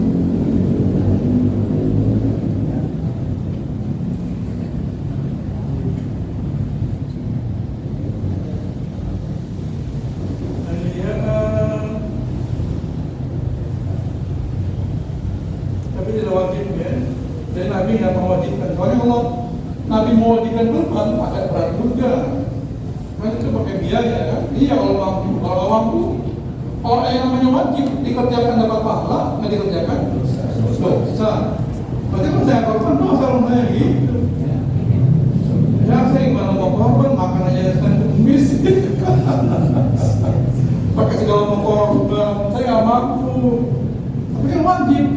Saya dosa berarti, ya nggak begitu. Akhirnya kata jumhur ulama, enggak sunnah. Siapa yang mampu silakan berkorban, yang enggak apa-apa. Kan enak begitu sini.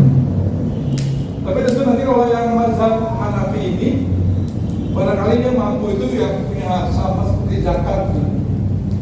Kalau dia udah punya zakat, nisabnya, maka dia wajib untuk kurban.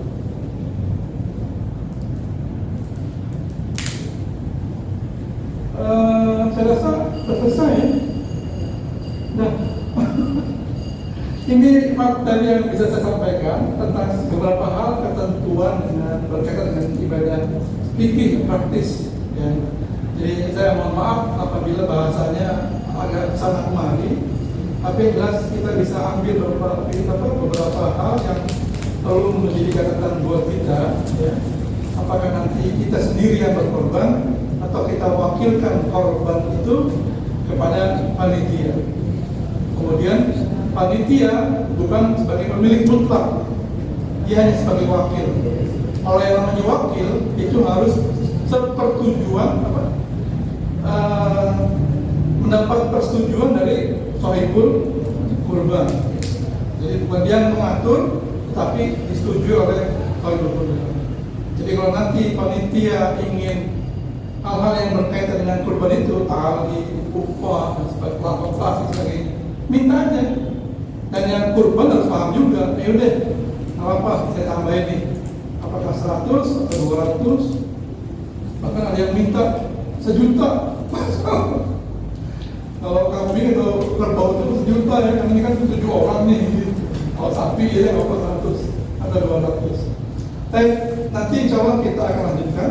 Ada beberapa hal yang perlu mungkin kita diskusi musyawarah aja deh. Ya, silakan bagi peserta yang ingin bertanya. Menurut saya sudah paham semua, jadi nggak perlu tanya, jadi sudah paham. Saya nggak perlu mengulang. Tapi kalau mungkin ada muskil, saya mau tanya, ya silakan. Betul, pada pembawa acara saya tutup dulu. Assalamualaikum warahmatullahi wabarakatuh.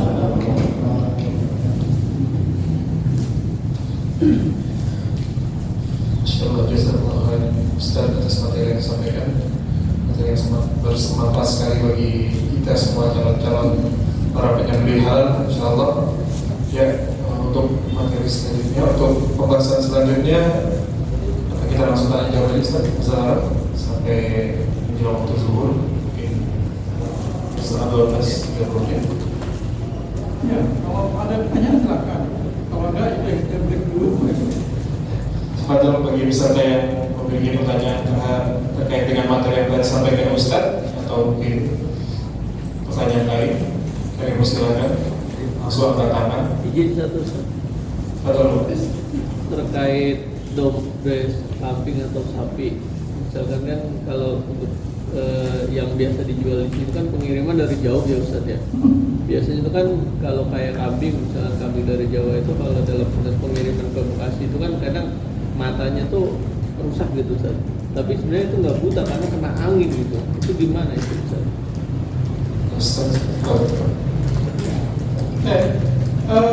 Kalau menurut yang kita paparkan tadi, yang tadi sudah saya paparkan itu, yang buta memang jelas buta. Jadi bukan dari akibat perjalanan itu, transportasi itu. Jadi memang di sejak lahir sudah buta. Ya. Jadi kalau yang sudah buta itu dari lahirnya, bukan akibat perjalanan. Kalau dia dari Jawa sampai ke Bekasi, tiba-tiba matanya agak buram gitu, belekan, itu penyakit yang bisa diobati, bukan penyakit yang sifatnya buta. Ya. Tapi kalau disuruh milih mana yang melek, mana yang bersih, yang bersih kan. Ya. Jadi nanti kalau sebagai penjual, terus terang aja sama pembeli. Ini kenapa harga yang murah? Ini mata belekan. Ini kenapa harga yang lebih mahal? Ini bersih, mulus. Jadi, mungkin saya tambahkan Ustaz. Gimana kalau tadi maksudnya di perjalanan, tapi sebenarnya saya sudah pesan sama pedagang, terus diantar di perjalanannya itu bagaimana sopirnya bawa mungkin jadi patah kakinya atau saling taruh di dalam mobil baknya, intinya yang sampai begitu diantar ke pedagang kami sudah cacat Ustaz, atau bahkan bisa mati, sementara ada waktu lagi untuk beli kurban hewan lain. Gimana itu Ustaz? Baik, bismillahirrahmanirrahim. Kan ini sebelum transaksi jual beli biasanya ada akad transaksi, ada nego. Saya tahunya sampai Bekasi hewan itu dalam keadaan mulus, sehat, tanpa ada cacat. Kalau nanti sampai Bekasi ternyata ada cacat dan gak mulus, maka resikonya adalah sebagai yang jual itu, yang di Jawa itu, saya nggak akan terima gitu. Jadi kan benar tuh, jadi tidak ada pembohongan. Jangan sampai saya tahunya ngirim ke sana mulus-mulus, saya nggak tahu kalau di perjalanannya sampai matanya belekan, kakinya pincang, saling salah penanganan akhirnya mati. Nah, maka ini perlu akad awal antara pembeli dan penjual. Karena hewan yang kita beli itu adalah kurban, hewan yang disiapkan untuk kurban, gitu. Jadi masih boleh nawar, ya, dan sebagainya. Itu silakan aja. Itu ya. Lagi pertanyaan dari para peserta, ada Pak? Apa tuh? Bagaimana panitia caranya hewan yang sudah diterima itu, jadi juga malam itu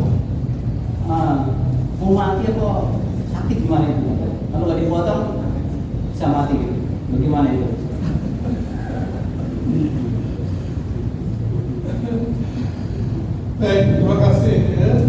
Jadi kan gini, jadi panitia itu tidak asal menerima hewan kurban. Jadi, wah alhamdulillah nih tahun ini lebih banyak dari kemarin. Contohnya di antara yang dikirim dari si Mubohi itu yang sakit. Ya, memang pada saat diantar sehat, mungkin panitianya itu nggak serius merawatnya, akhirnya sakit tuh kambing. Kalau nggak ditangani mati.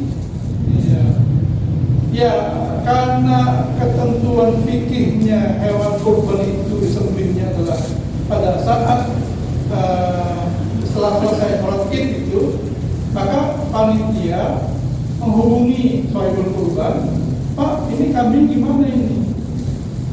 Ya, kalau ditunggu sampai besok sudah sakit, jadi mati. Panitia nggak bisa menghandle biar sehat lagi, karena udah besok mau dipotong. Nah, tinggal panitia bagaimana berkonsultasi dengan sohibul kurban biar nggak kesalahan. Ya. Jadi maka alangkah baiknya sama dengan tadi itu. Ya, ada ijab qabul, pada saat ijab qabul antara pengkurban dengan panitia itu, ini saya terima ya hewan kurbannya memang dalam keadaan sehat. Tapi kalau nanti tiba-tiba malamnya sakit, maka panitia tidak menghandle sakitnya itu, karena bukan salah panitia juga nih. Jadi solusinya gimana Pak kalau nanti sakit? Sudah dipotong aja malamnya, nggak apa-apa. Nah kalau begitu enak. Tapi dari awal memang sudah ada ijab qabulnya. Ya biar jangan kesalahan itu dibebankan kepada panitia. Bapak yang di ujung tadi. Iya. Tapi ini di luar kurban Pak. Ini masalah ayam tadi. Kalau ayam di pasar kan kita nggak tahu ya, memang tidak cuma dipakai dengan ayam potong. Alangkah baiknya kita potong sendiri itu kalau ayam. Nah kalau kita beli kayak slice daging sapi, slice apa kan itu kan kita wallahu alam ya, itu benar atau enggak, bagaimana penanganannya, itu cara antisipasinya gimana Pak? Apa nggak mungkin kita potong sapi langsung atau potong kambing langsung? Itu bisa Pak. Pertama itu mau bantuin.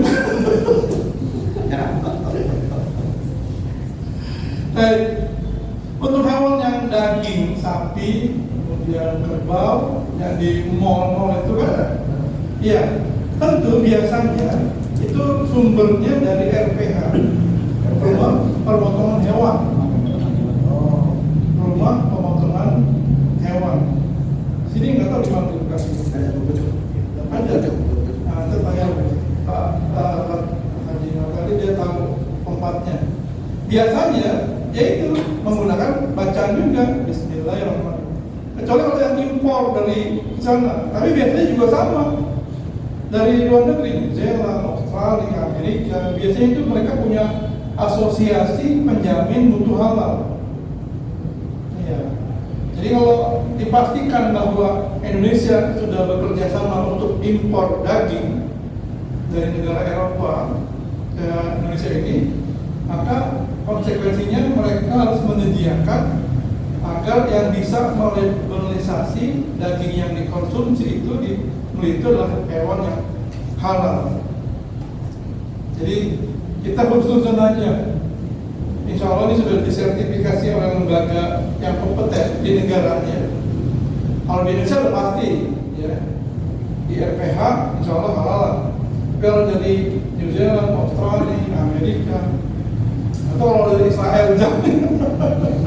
Saya nggak tahu dari Israel. Ya tentu mereka juga sudah punya standar mutu. Ya, karena yang saya tahu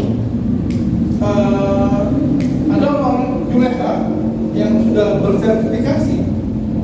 Orang kita Juleha, kemudian dia ikut sertifikasi sehingga dia layak untuk sebagai tenaga ahli bidang menyembelih itu, penanganan hewan itu di luar negeri, di New Zealand, di Australia. Ya kan dia dulu pernah di sini dididiknya, dulu dan sebagainya. Tentu dia juga insya Allah paham. Ya. Jadi saya rasa itu insya Allah halal.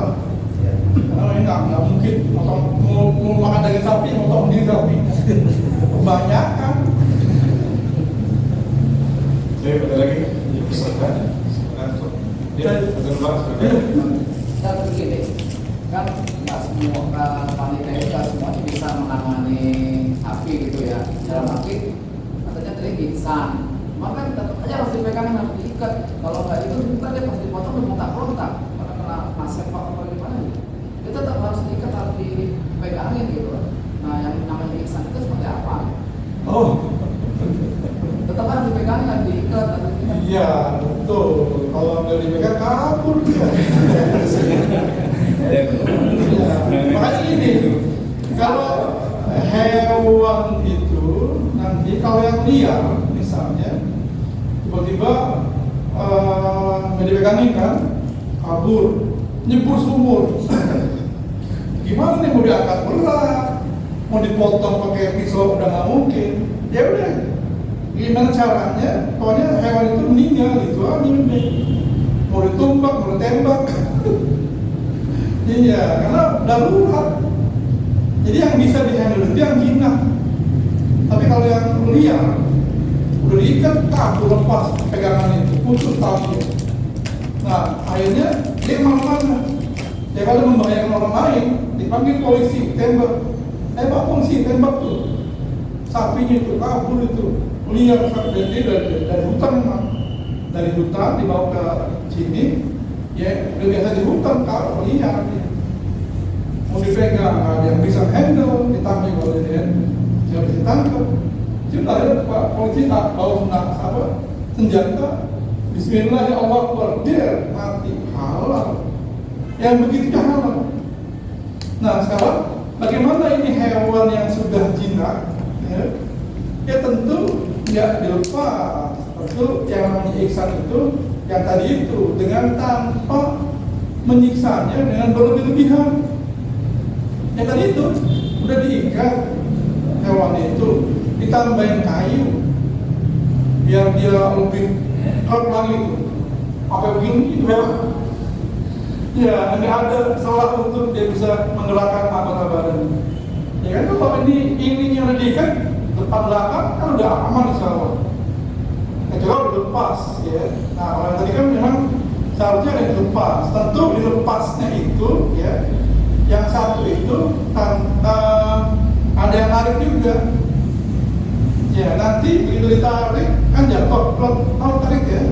Begitu sudah dipotong, lepas lagi itu biar dia ada gerakannya agar memompa darah.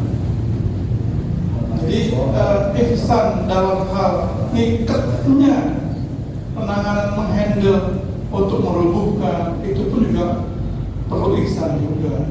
Ya. Jangan sampai membahayakan orang yang megangin, yang nyembelih.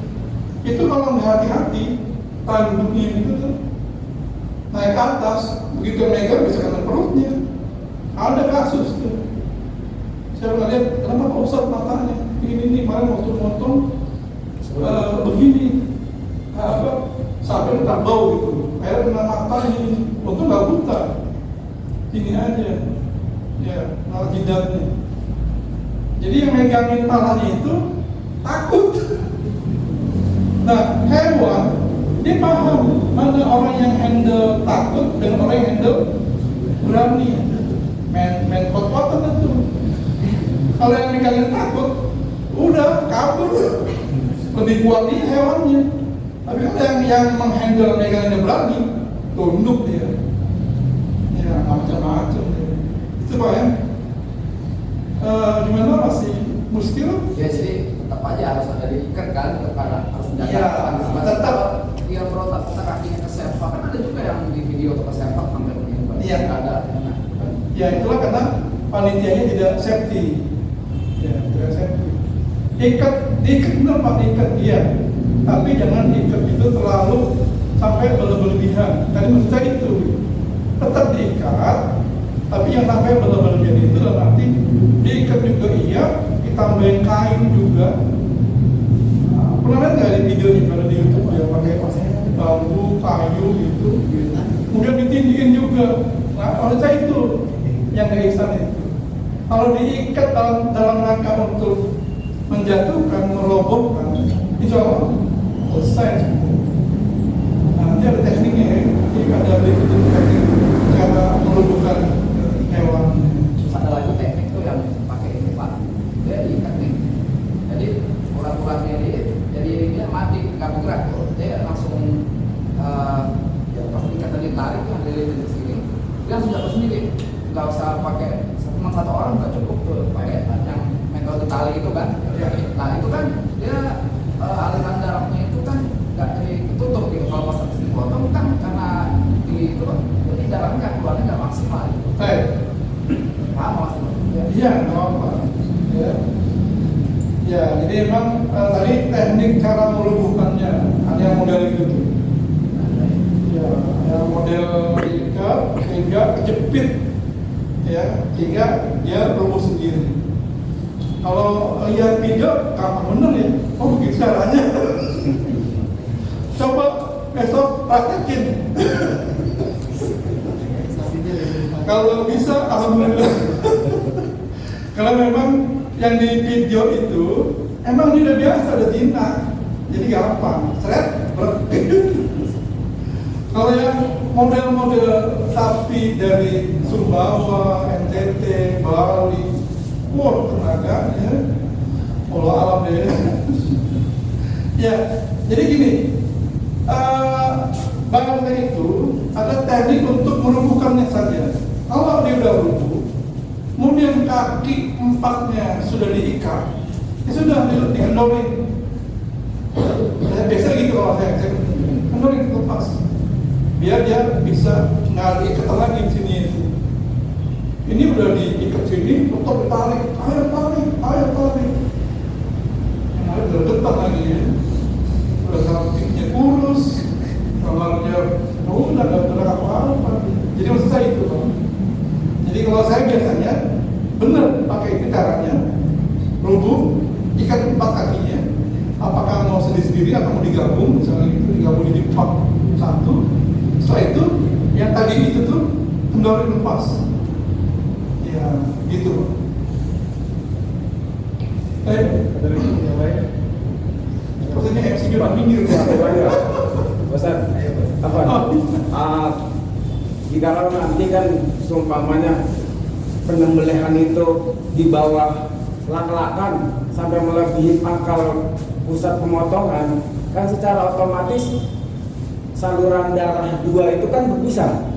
Nah, ketika pemotongan itu pas udah semuanya merasa selesai, ternyata pas diangkat pisaunya itu ada saluran darah yang nggak putus satu. Itu bagaimana secara hukumnya?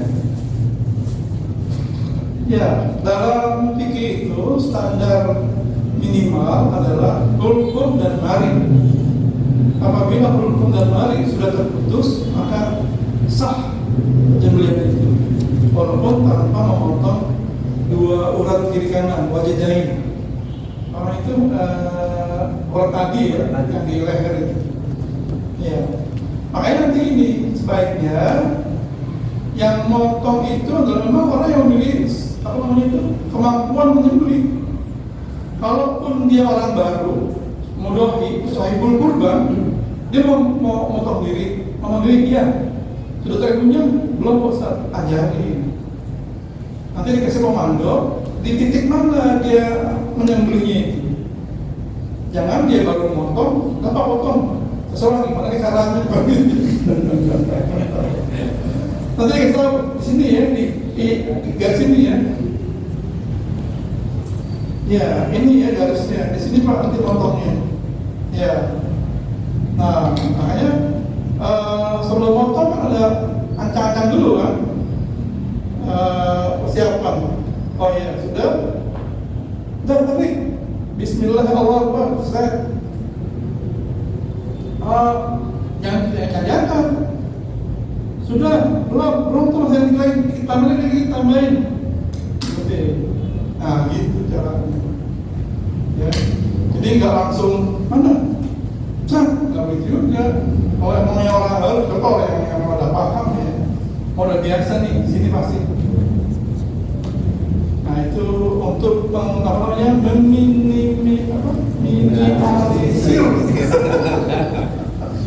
minimalisir kesalahan dalam pelaksanaan penyembelihan.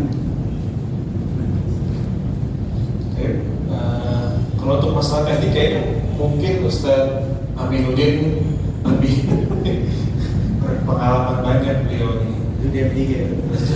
Tidak, khusus ya.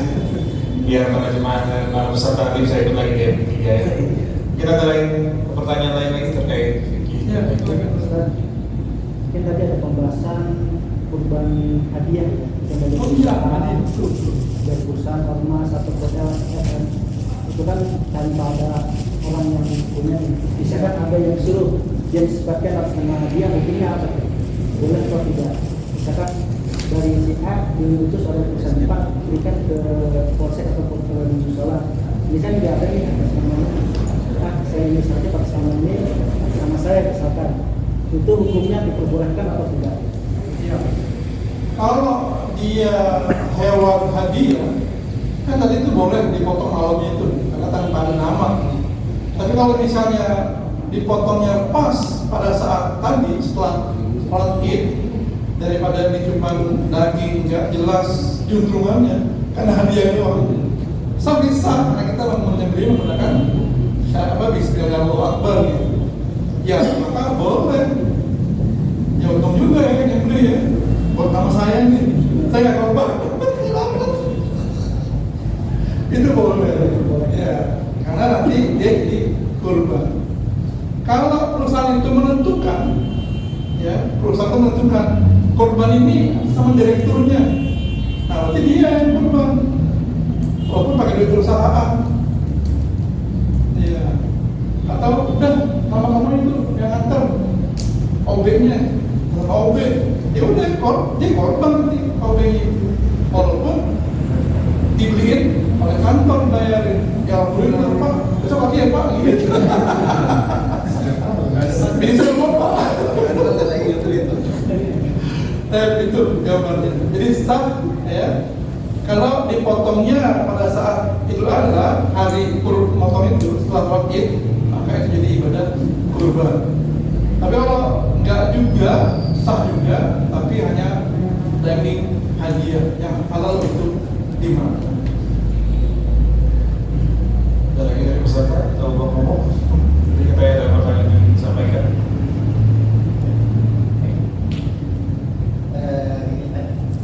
Biasanya kita pas pelaksanaan Idul Adha, biasanya panitia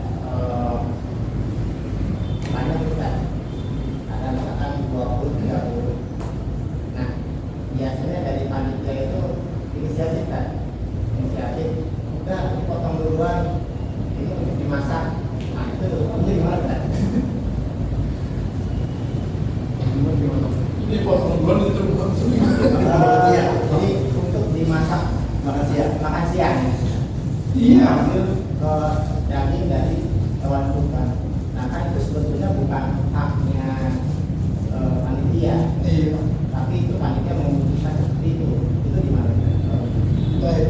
Berarti nanti di akhir acara pembagian panitia nggak dapat ya. Karena udah DP. Walaupun dapat sisanya nanti ya, tinggal kulit sama panas. Ya boleh, nggak apa-apa ya. Tapi tentu ya tidak bagian panitia yang sewajarnya, ya, tidak berlebihan ya, sehingga mengurangi dari sepertiga itu. Ya, karena tadi dikatakan sepertiga buat pemilik kurban, shahibul kurban, sepertiga buat orang yang saudaranya, termasuk panitia kalau memang yang shahibul kurban mengizinkan, nanti hewan kurbannya ibu, ya ini pahalanya satu buat ibu saya kasih di rumah. Nanti yang satu lagi buat panitia ibu, kata ibu itu yang kurban, bapak Ustaz silakan aja. sudah itu yang dikonsumsi boleh. Tapi jangan minta lebih lagi ya. Ya ini kan bisa dua Pak, Bu. Kok apa pahanya? Kita gimana kalau semuanya udah pahanya masalahnya? Boleh. Ada Bang Mukhtar kategorinya. Jadi saya nungguin. Baik, saya rasa itu tadi pertanyaan terakhir dan insya Allah kita akan lanjutkan pada sholat zuhur. Sekarang kita akan break makan siang dan persiapan untuk sholat zuhur. Pada para peserta sekalian dipersilahkan untuk menikmati makan siang yang telah disediakan. Demikian, wassalamualaikum warahmatullahi wabarakatuh. Subhanallah wa bihamdihi asyhadu an la ilaha illa anta astaghfiruka wa atubu ilaik. Assalamualaikum warahmatullahi wabarakatuh.